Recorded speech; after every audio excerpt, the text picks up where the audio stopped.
अस्सलाम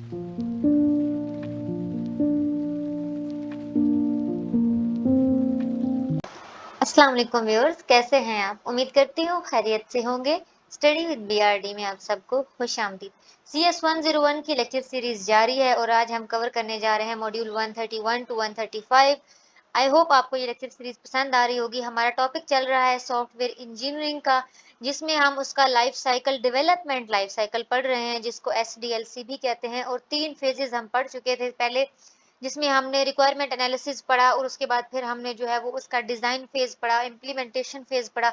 आज हम पढ़ेंगे टेस्टिंग फेज और टूवर्ड्स आगे हम चलेंगे, सॉफ्टवेयर इंजीनियरिंग को मजीद एक्सप्लोर करेंगे कि इसमें और क्या क्या होता है। तो टेस्टिंग फेज में क्या होता है कि जो आपने ट्रेडिशनल डेवलपमेंट फेज से जब आप गुजर चुके होते हो, तो ज़रूरी होता है आपके लिए कि आप टेस्ट भी करो कि जो आपका कस्टमर आपसे चाहता है, जो उसकी रिक्वायरमेंट स्पेसिफिकेशंस थी, कि क्या आपकी जो प्रोडक्ट है वो इतनी कंपेटेबल है कि वो उनको पूरा कर सके। तो इस चीज़ को जो है वो बहुत ज़्यादा ज़रूरी समझा जाता है कि टेस्ट करना।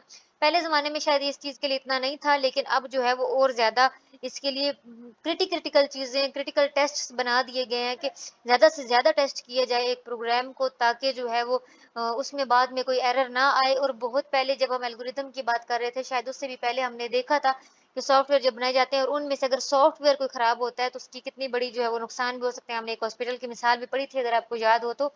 तो इसलिए जो टेस्ट किया जाता है इसको एक्यूरेसी के लिए, कि यानी ये एक्यूरेट बना है कि नहीं, इसकी एक्यूरेसी चेक की जाती है। और एक और इम्पोर्टेंट बात अगर मैं बताऊं, तो जब रिक्वायरमेंट एनालिसिस किया जा रहा होता है ना, जब रिक्वायरमेंट एनालिसिस किया जा रहा होता है और डिजाइन तैयार किया जा रहा होता है, उसी वक्त जो है इसके टेस्टिंग केसेस लिख दिए जाते हैं। उसको टेस्टिंग केसेस कहा जाता है कि यानी ये सॉफ्टवेयर जो है उसका डिजाइन बनाते हुए ये भी साथ उसका डॉक्यूमेंटेशन करने वाला लिख देता है कि इसको टेस्ट कितने तरीकों से किया जा सकेगा या क्या क्या तरीका होगा इसकी टेस्टिंग का।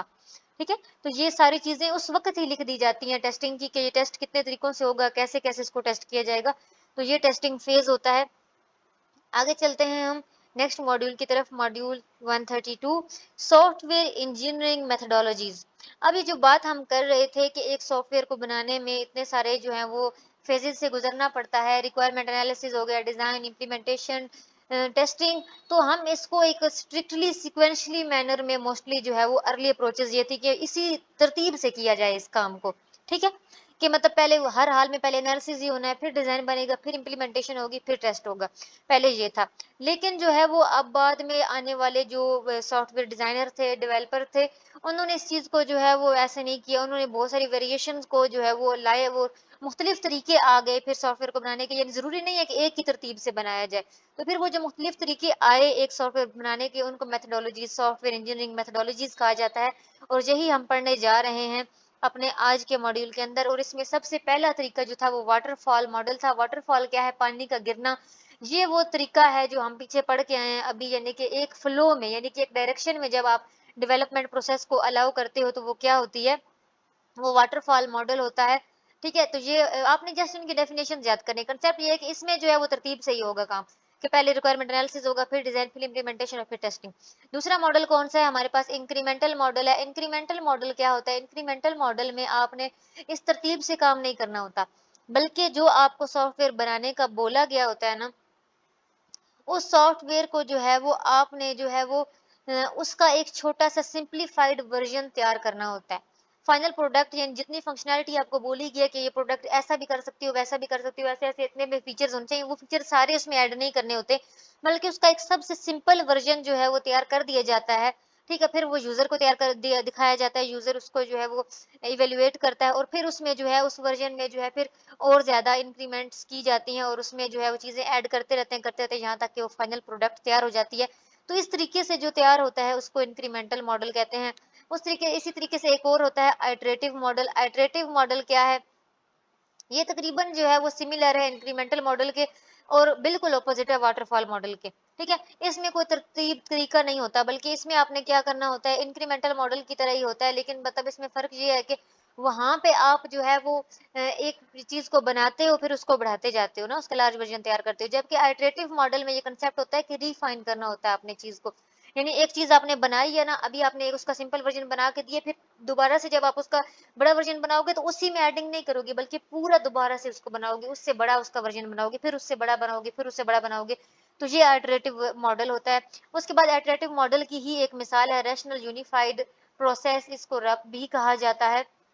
ये आजकल यूज होता है और मतलब ये जो है इसकी मतलब इसमें जो है वो केस टूल्स यूज होते हैं और ये फौरन से यानी कि जल्दी जल्दी इसमें कोई तरीका एक वो कहते हैं ना कंसेप्ट जो यूज किया जाता है कि मतलब कि पहले एनालिसिस होगा या फिर दोबारा फिर डिजाइन तैयार होगा फिर इम्प्लीमेंटेशन, वो सारी चीजें नहीं होती, बल्कि स्टेप्स आगे पीछे भी हो जाते हैं और ज्यादा जल्दी तरीके से आईबीएम वगैरह जो है वो कंपनीज है वो ये तरीका यूज कर रही हैं आजकल। यूनिफाइड प्रोसेस होता है इसका और नॉन प्रॉपर्टी वर्जन होते हैं इसके, ठीक है।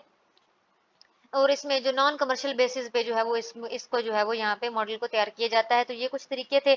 इसके अलावा भी कुछ तरीके मेथोडोलॉजीज हैं जो आइटरेटिव और इंक्रीमेंटल मॉडल्स हैं ना, इन्होंने डेवलपमेंट जो है उसमें प्रोटोटाइपिंग को जो है वो इंट्रोड्यूस करवाया। प्रोटोटाइपिंग क्या होती है? प्रोटोटाइपिंग होती है incomplete version of the propose system, यानी कि जो आपको बनाने को कहा गया है उसका इनकम्प्लीट वर्जन जो होता है वो प्रोटोटाइप होता है, या जिसको आप कह सकते हो कि उसका मॉडल जस्ट तैयार करना, यानी एक पूरी असल में चीज तैयार होना अलग चीज होती है और उसका मॉडल तैयार करना अलग चीज होती है। जब भी कोई आपको कहेगा कि हमें ये चीज बना के दो या ये आप सॉफ्टवेयर बना के दें, तो आप उसका जस्ट मॉडल बना के अगर दिखा दोगे ना, तो हाँ फिर वो बोलेगा कि हाँ ठीक है ये मॉडल ठीक है, उसमें फिर आप एडिशन वगैरह करते हो, तो वो उसकी प्रोटोटाइपिंग होता है। इवोल्यूशनरी प्रोटोटाइपिंग, सॉरी, वो होती है कि जब आपने जो है वो मतलब आप इंक्रीमेंटल मॉडल में क्या करते थे कि उसका सिंपल वर्जन तैयार किया, फिर उसमें वो सिंपल वर्जन आप प्रोटोटाइप के तौर पे अपने जो है वो यूजर को दे देते हो, फिर आप उसमें इवॉल्व होते रहते हो कंप्लीट जब तक वो फाइनल सिस्टम तैयार होता है ना, जब उसको इवोल्यूशनरी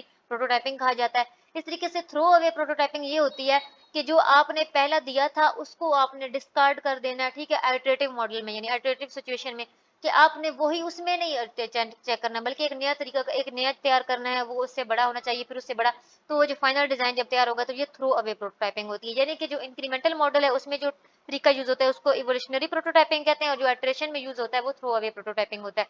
और रैपिड प्रोटोटाइपिंग जो है वो भी एक कैटेगरी है थ्रो अवे प्रोटोटाइपिंग की, जिसमें जो है वो क्विकली आपको जो है वो अर्ली स्टेजेस ऑफ डेवलपमेंट करनी पड़ती है, यानी अचानक से आपको बोल दिया जाता है कि हमें अर्जेंटली एक चीज चाहिए बना के दे दे, तो वो रैपिड प्रोटोटाइपिंग होती है। उसमें मतलब मुख्तलिफ लोग मिलके कोई डिजाइन तैयार कर देता है, किसी एक दूसरा बंदा जो है वो उसका जो है इम्प्लीमेंटेशन कर देता है, तीसरा बंदा उसको टेस्ट कर लेता है, और ये रैपिड प्रोटोटाइपिंग उस साथ साथ आप दिखा के जो है वो एक अर्ली स्टेज की डेवलपमेंट करके आप बंदे को दे देते हो और बाद में फिर उसे पूरा कर लिया जाता है। तो ये क्या होता है? रैपिड प्रोटोटाइपिंग होती है। ये ओपन सोर्स डॉक्यूमेंट क्या होता है कि कोई ऐसा सॉफ्टवेयर तैयार करना। अब ये सॉफ्टवेयर जो तैयार किए जाते हैं, ऐसी बात है इसके पीछे प्रोग्रामिंग होती है, तो वो सॉफ्टवेयर जिनके बनाने के साथ साथ उनके सॉफ्टवेयर के साथ साथ उनका जो कोडिंग या प्रोग्रामिंग है वो भी अपलोड कर दी जाती है, वो भी ओपनली दे दी जाती है, उन्हें ओपन सोर्स डेवलपमेंट कहा जाता है। यानी इवन कि आपको उनका कोड भी मिल जाता है, जैसे कि अब ये विंडोज है ना, आप विंडो इंस्टॉल तो कर सकते हो लेकिन आपको इनका कोड नहीं पता, ठीक है। लेकिन कुछ सॉफ्टवेयर ऐसे होते हैं जिनकी कोडिंग भी बता दी जाती है, तो फिर आप क्या करते हो उस कोडिंग में थोड़ी सी चेंजिंग करके उसको अपने नाम से भी जो है वो इंट्रोड्यूस करवा सकते हो। ये सारी चीजें फिर हो जाती हैं, यानी कि ये लिनक्स वगैरह ये सारे जो हैं ये ऐसी चीजें या ऐसे सॉफ्टवेयर बनाते हैं कि जिनकी कोडिंग भी बताई गई होती है, इसको ओपन सोर्स डेवलपमेंट कहा जाता है। अजाइल मेथड क्या है? बिल्कुल ओपोजिशन है वाटरफॉल मॉडल की। वाटरफॉल मॉडल में एक तरीका होता है, एक वो यूज की जाती है, जिसे आप कह सकते हैं कि मतलब बिल्कुल तरतीब से काम किया जाता है। और अजाइल मेथड्स बाकी दोनों मेथड्स जो हैं जिनको आप आइटरेटिव मेथड या इंक्रीमेंटल मॉडल कहते हो, ये अजाइल मेथड्स होते हैं जिनमें क्विक इम्प्लीमेंटेशन करनी होती है। प्रो प्रोसेस अर्ली चीजों में ही आप थोड़ी सी जो है वो उनमें एडिंग करके जो है वो चेंजिंग रिक्वायरमेंट्स जो होती हैं वो पूरी करके जो रिडक्शन है वो कम करके रिग्रेस रिक्वायरमेंट एनालिसिस और डिजाइन होता है। और इसकी एक मिसाल क्या है? एक्सट्रीम प्रोग्रामिंग भी इसकी एक मिसाल है। आपसे पूछा जा सकता है कि अजाइल मेथड की कोई एक मिसाल, तो ये एक्सट्रीम प्रोग्रामिंग इसकी मिसाल है, यानी जिसमें कोई तरतीब नहीं ख्याल रखा जाता कि हाँ पहले ये ही होगा फिर दूसरा ये। तो ये अजाइल मेथड जिनको कहा जाता है, ये इंक्रीमेंटल मॉडल या फिर इटरेटिव मॉडल को।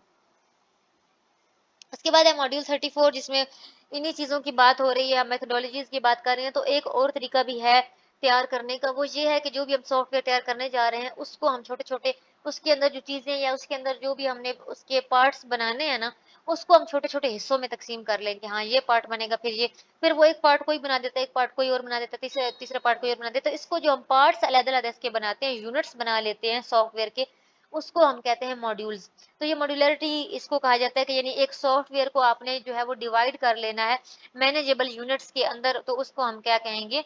जनरली उनको मॉड्यूल्स कहा जाता है, और फिर आखिर में उनको पूरा जोड़ के ओवरऑल सॉफ्टवेयर बना दिया जाता है, ठीक है। अब जैसे यहाँ पे ये बात बताई गई, ये देखें, अब एक गेम बनानी है तो उसका ये सर्व कोई और बना रहा है, रिटर्न कोई और बना रहा है, कंट्रोल पाथ किसी और के पास है। अप टू डेट स्कोर वाला सिस्टम कोई और बना रहे, तो ये अलग अलग कोई भी बना दे। तो ये जो इसको बनाने से पहले ज़ाहिर-सी बात है, जो स्ट्रक्चर तैयार किया जाता है मॉड्यूल वाले सॉफ्टवेयर को बनाने का, उसको स्ट्रक्चर चार्ट कहा जाता है। ठीक है। उसके बाद है मॉड्यूल 135, इसमें कपलिंग।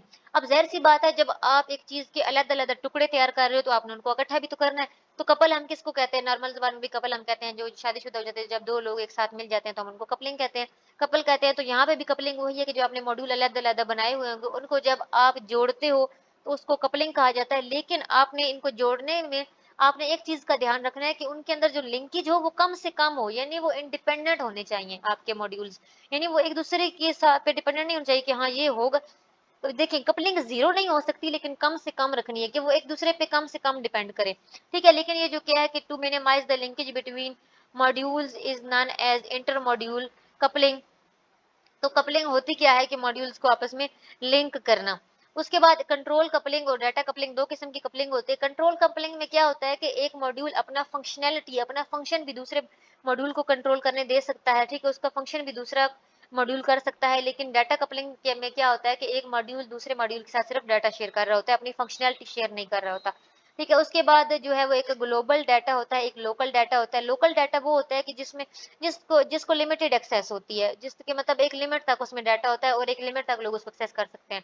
लेकिन जो ग्लोबल डाटा होता है वो उस तक कोई भी कहीं से भी एक्सेस की जा सकती है।